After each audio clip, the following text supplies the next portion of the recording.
Ladies and gentlemen, the Autism Society Philippines and the 18th National Autism Consciousness Week Working Committee welcomes you to Angels Walk for Autism 2014.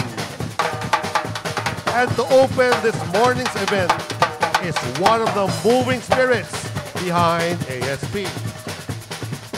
A three-time president of ASP, she is fueled by passion and commitment.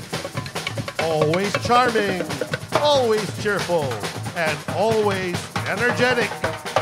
Ladies and gentlemen, the Chairman Emeritus of the Autism Society Philippines, Dang Koe.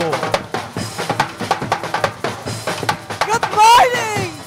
Magandang umaga mga angels! Sagutin nyo naman ako. Sabihin nyo magandang umaga rin. Good morning! Don't we all feel so special today? This is the first Angels Walk na naka-jacket po tayo dahil may aircon at nakaupo kayo sa malambot na upuan.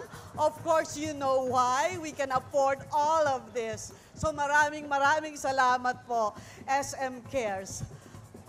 This is historical. This is the 25th year of ASP. 25 years na po tayo. So sisiguraduhin lang po namin na mare-record ang araw na to. So will you please all stand up? Because all our photographers ay naka-assign po sa iba't ibang points ng ating arena. So, pag nag-count po ako, wave tayo. 1, 2, 3, wave! Look around!